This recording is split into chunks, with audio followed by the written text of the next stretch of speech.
Bose or JBL, who makes the best premium noise cancelling headphones? The Quiet Comfort Ultra and the Tour 1 M3. We'll just call them Bose and JBL in this video.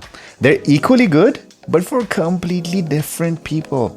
This video is sponsored by Surfshark. All right, first off, if you are fashion conscious or, you like your colors, the Bose comes in 6 of them, whereas JBL only 3. So that's something to keep in mind. Build-wise, they're both pretty much plastic. Nothing special here. The JBL does creak a little bit though and does feel a bit cheaper. Right, and both are again foldable and both have hard shell cases. One looks like a guitar pick, another is a bit more, rounded Normal. rectangle. But the JBL has a carabiner clip, which you can, hook onto your backpack or something. Yeah. So on that front, they're all covered. They're all same. The headband adjustment is a little bit different though here. The Bose has this smooth gliding headband adjustment, whereas the JBL has these ratchets. Yeah. I'm personally a fan of ratchets. Yeah, I like it as well. Yeah. Symmetry is beauty. And battery-wise, JBL wins, I would say. Yeah. Right? Yeah. 40 hours with ANC on, Bose advertise 24 hours. You get a bit more than they advertise. Yeah. Both are fine, to be honest. Yeah, they're fine. Again, no IP ratings on either of these headphones, so be careful if you're out in the rain or you're working out with these headphones on. I know a lot of people do that, but watch out. So for this section, guys, for design, both of these are a tie. All right, but the next section may not be a tie, which is comfort. And of course, Bose has quiet comfort in the name. And it has always been like God tier comfort, but JBL ain't playing around. Like in the past, we've said that the JBL is more comfortable than the Ultra, and it is very, very close, especially the ear cups, the depth there, the headband cushion. They've got these angled ear cups inside, right? So you don't feel like your ears are pressing down on the drivers. Yeah. One little downside though on the JBL. The heat. The ear cups do feel warmer around your ears. Yeah. So for that reason and that reason alone, we would say Bose wins this section. Not by much. Yeah. And depends on where you live. Exactly.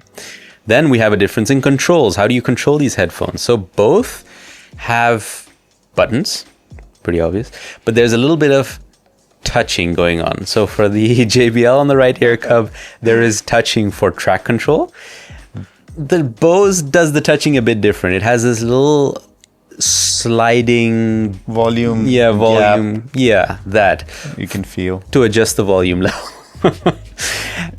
Again, we're not a fan of either of these implementations. No. We are typically buttonophiles on this channel. We prefer to have everything be buttons and not touch because, if you're wearing gloves, they're usable. Even if your fingers are a bit wet, it doesn't matter. All of that. But because the Bose has buttons that do double duty. So there's a button that does track control as well as the ANC button. There's a weird power button that takes a really long time to start up and all of that. Whereas the JBL has clear segregation of duties. It has a clear ANC button. It has a clear volume button and all of that. And the touchpad, like I said, is for track control. So the winner here is going to be the JBL. Yeah. The next section is ANC and Transparency, and let's just say Bose has again been the leader on this front for a long time, but the JBL isn't too bad. It's so we have a tier rating, and JBL on the tier scale for ANC, that's how much noise it can block, is tier A. Yep. So that's again, it's not bad, guys, but it is not the tier S that the Bose has, and that is basically because low end and voices seep through a bit more on the JBL rather than the king, the Bose. So on the Bose, you get a couple of modes, as they call it. So you get the standard quiet and aware, which is just maximum noise cancelling and maximum transparency. But you can create modes for like when you go for a walk or you're in the bus or you're at home or whatever. You can call them that. And then you can adjust based on a slider how much of noise you want to be cancelling out. And you can also switch on a toggle for the wind noise reduction and what kind of spatial audio mode you want. And all of that you can kind of make into a mode, which is nice. Yeah. And on the JBL, you get sliders, so you can go from minimum to maximum noise cancelling. And there's also an adaptive mode, so it adapts to the noise around you. They have a button for auto compensation, which means if you shift your ears a bit around, it's going to compensate for the leakage.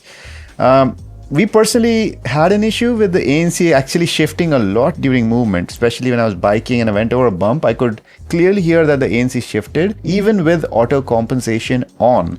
Never had that issue with the Bose. So for transparency, both are on Tier S. Excellent transparency, but the slight edge goes to the Bose because side by side, we just see that the JBL scoops out a tiny bit of the low end. Yeah. So overall for this section, ANC and Transparency, we give it marginally to the Bose. Yep. Extra features. Yeah, you're getting flagship products here, so they're going to thrust features on you whether you want them or not. And I think one of the coolest features in recent time on any headphones is the smart transmitter you get on the JBL. Is this tiny little puck which you can see here. It has a display and it can control the headphones. For example, initiating pairing. You don't need to even have a phone on you. You can just use that. Initiating pairing also via the headphones is easier on the JBL. And then again, aside from the smart TX or the transmitter as they call it, there's a ton of tweaks you can do on the JBL, right? Yeah, like 3 pages of so, sliders and adjustments and all of that. So a ton of customization. Yeah. But there's also multi-point support. Yes. On both of these headphones, so they can stay connected to 2 devices at the same time. But there's a bit of nuance here because both of them have a device list in the app, so you can see the connected devices. But the JBL allows you to pull the connection from a previously paired device, which the Bose doesn't allow you to do. So you actually have to disconnect a device, and that's what the Bose has, is an ability to cycle through the devices using the control on the headphones. Right. So, and it also names the device that it's cycling to. So that's kind of nifty.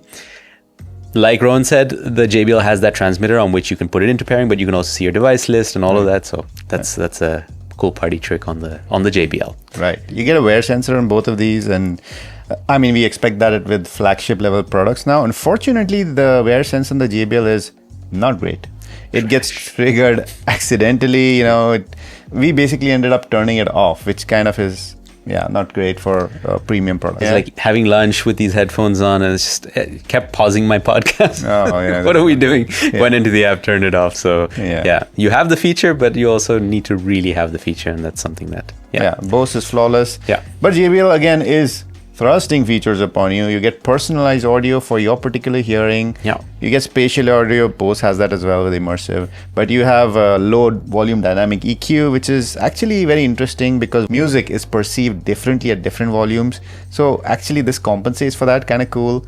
It has relaxing sounds. Yeah. It has this nice silent now feature, which is basically it will disconnect from Bluetooth, and I don't know, you want to sleep in an airplane, just want ANC on, you can have that, and after a certain time it switches off. It has a timer silent as well. Cocoon. Yeah, so that's nice. Yeah.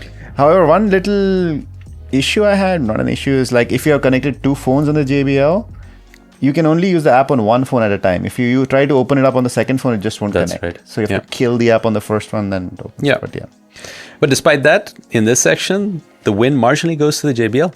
Yeah. Yeah. And the next section is actually an important one because we use these not just for music or transparency or ANC, but for phone calls. Yeah. And the winner is surprising. But first, take a listen to the samples. Pop, pop, popsicle. Ice, ice, icicle. Test, test, testing. 1, 2, 3. Pop, pop, popsicle. Ice, ice, icicle. Test, test, testing. 1, 2, 3. Pop, pop, popsicle. Ice, ice, icicle. Test, test, testing. 1, 2, 3. Now we'll speak a bit quietly. There's also a bit of breeze that's picked up. Pop, pop, popsicle. Ice, ice, icicle. Test, test, testing. 1, 2, 3. Pop, pop, popsicle. Ice, ice, icicle. Test, test, testing. 1, 2, 3. Pop, pop, popsicle. Ice, ice, icicle. Test, test, testing. 1, 2, 3. Pop, pop, popsicle. Ice, ice, icicle. Test, test, testing. 1, 2, 3. Pop, pop, popsicle. Ice, ice, icicle. Test, test, testing. 1, 2, 3. So the JBL microphones are solid, especially in the wind, which is a very difficult situation. There are some jitters in noisy conditions, but very usable, and overall a better pick than the Bose because it adds a bit of top end to the voices on the Bose, and you definitely hear the background noise and the wind coming through. Yeah. So it's definitely not the great, just a disappointment. But in quiet, they're both fine. So if that's where you're primarily using them, you can't go wrong with either of these. Yeah. What about for the Fuckman? The Fuckman is a professional in Dutch, and the professional needs control. So you can change volume and ANC on both while you're on a phone call. Don't have to fish your phone out of your pocket. You get the ability to change self voice or side tone on both, so you can hear yourself. But only JBL gives you the ability to mute yourself while you're on a phone call. You have to tap and hold on the ear cup. But JBL even goes next level here. So you can change not only how, your voice sounds to others with like more treble and bass and stuff like that, powerful and all these modes, but you can also change how their voice sounds to you. So if they're standing next to a drill and the sound is irritating, you can make it, smoother. So yeah, and you can also automatically adjust the volume of the speaker on the other end. So if they're too loud or too soft, it'll bump up the volume. So cool. Yeah. I mean, clearly, in terms of performance, in terms of features, for phone calls, if you're choosing between these two, we would highly recommend the JBL, not the Bose. Yeah. All right, sound quality. So the JBL has a nice modern feature, which is Auracast. Oh, it's great. If you don't know what Auracast is, Google it. No. So if there's a broadcast of audio anywhere, you can just tune in from these headphones, and the transmitter will definitely help in trying to connect to those things and stuff like that. Yeah, but it's two ways. Yeah. So you can also transmit. You can hook onto a broadcast that's in the air, but you can also send out a broadcast in the air. Yeah. So even if you have Sony headphones and they have Auracast support, you can listen to what I'm listening to. Correct. Kind of cool. Sharing audio together.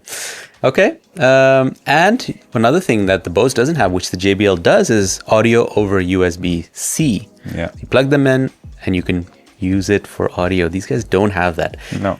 What these guys do have is an analog port. So a 3.5. Which is kind of pointless. Yeah. To be honest, because you cannot use them when they're switched off. So it's not passive. Yeah. You have to turn it on to play. So if both of these are dead, they're useless. You can't use them wired. No. There's not those kind of products. The JBL, I mean, if you have a device that only accepts a 3.5 millimeter, headphone jack, the JBL can use it even though it doesn't have a port on the headphones itself because they supply a cable for Type-C to 3.5. So there's that. Let's quickly go through both the sound situations. This is the graph, first of all. They both have a very good stock tuning, and the Bose may seem a bit off on the stock tuning, but what the Bose does have is custom tune. So when they start up, they do this chime, and the chime is basically used to analyze how your ears are. Yeah, and they use it to analyze how your ears are. So how it sounds to me will be different than how it sounds to him and anybody whose ears are different. So that's something to keep in mind with Bose. It has that special ability. The JBL has 40 millimeter drivers. In the sound out of the box, I thought it's pretty restrained. And of course, if you don't know, JBL is owned by Harman, which is now owned by Samsung, and JBL is Harman is like the audio kind of king. They came up with the Harman curve and stuff like that. So these guys have a very good, provenance for sound. So JBL knows sound. It's got a 10-band custom EQ. You can tweak it as much as you want. It's got LDAC. It's got LE audio. In terms of sound, I thought this was punchy, but I felt like the bass lacked definition. Overall, pretty loud, and also sometimes I felt like the treble was a bit spiky. Now we're talking about the default tuning. The Personify actually lets you customize the sound to your liking. So it's kind of what the custom tune does here, but this does it automatically, and this you have to go through a test and do it. So that's kind of cool about the Bose. And there's a ton of sound options. I'm not going to go through all of them, but the JBL, you can really customize it to your heart's content. We talked a lot about the Bose. I like the Bose bass. It's a bass forward sound, warm, spacious. I love it for EDM and hip hop, but sometimes it can overpower vocals and stuff like that. Overall, sounds good. The default tuning is nice, I think. Doesn't muddy the vocals too much, and good for bass heads. The treble is generally not fatiguing, but can be sometimes understated. However, the biggest downside for me is that the Bose just has a 3-band EQ versus a 10-band on the JBL. So you're going to struggle with getting it customized to your likings unless you want to do rough adjustments. They go from -10 to 10 each band. And if you find a sound you like, you can't really save it. Oh, yeah. Because if you change that EQ, it just stays there. And then you change it again, it's gone. Whereas with almost every other app, you can save a preset as a favorite or something. So that's a bit annoying. So overall, net, al-matal, it's a tie between these two for sound for me. If you want more tweakability, the JBL is your go-to. So when comparing headphones, we fill in our analysis sheet and we, get into the weeds and we discuss it through and through. And what's interesting here is when we started filling the points, we realized at the end that the scores were identical. Exactly the same. Yeah. But then, of course, the nuances, and that's what you see throughout the video, is that certain headphones win more than the others. Clear win. Yeah. Some of them are like a marginal win, etc. But hard to pick. If you just look at the scores, it's like, okay. It's the same, yeah. Yeah, what's important to you? Correct. Phone calls? ANC? Yeah. Issues with wear sensor? Comfort? $450. Yeah. That's what you're shelling out. Again, $450 for this model with the transmitter. It is cheaper if you don't go with the transmitter. That's the one we have here, and that's the one we're comparing. Which one would you pick? Yeah, you're putting me on the spot. This is the fun part of the video. It's hard. So, okay, for me, if I'm buying ANC headphones, I want to be able to take them on a flight. That's my number one thing. But speaking of traveling. Yeah. Another product that might be super useful is a VPN. And that's where today's sponsor, Surfshark, comes in. They provide a 30-day money-back guarantee, 24/7 customer service. And for me, VPNs are clutch when it comes to watching content, that for inexplicable reasons isn't available in other countries. So which show are you watching these days? I'm now watching the O.J. Simpson trials. Oh, okay. Yeah, very cool. It kind of happened when I was a kid, so I didn't really, follow it live. So, yeah. You're showing your age a little bit. Yeah, a little bit. That's fine. You? I was watching a Dutch show called Papadag, which was kind of funny. I don't think you can get it on any other platforms except in the Netherlands. So if you want to watch a Dutch show, check out Papadag. Thanks to Surfshark for sponsoring this video. Go to this URL or use code DHRME at checkout to get 4 extra months of Surfshark VPN. All right. If I'm buying ANC headphones, I want to be able to take them on a flight. That's my number one thing. I'm not buying them for the best sound quality. They're portable. So I would take the Bose for me for sure. The JBL is super tempting. For me, the wear sensor thing kind of throws me off. And again, see, this is for me, right? Like maybe for you guys, not a concern at all. Yeah. But for that reason, I would maybe skip but it's got so much going for it. Yeah. That smart transmitter and the phone calls. Soft ear calls. Yeah. Yeah. No, and the phone calls especially, because they're just not that great on the Bose, and these guys actually perform really well. And that's something I use headphones for a lot. So again, for me, and that wear sensor issues, the heat generation I'm again leaning towards the Bose, even though I hate the slow startup time. Yeah. I hate the control scheme on this, and all of that, but still, it's the one for me. It's the one for you. Yeah. Which one would you guys pick? Let us know in the comments below. And a big shout out to our tested tier members here on screen. Thank you for your support. And a special thanks to our highest tier, who is the Fuckman tier. And the special thanks goes to Rachel, Paula, and Rad's Panda. If you guys want to see the Bose Quiet Comfort Ultra compared to the Sony XM6, click here. And if you want to see the JBL compared to the XM6, click up here. Do we?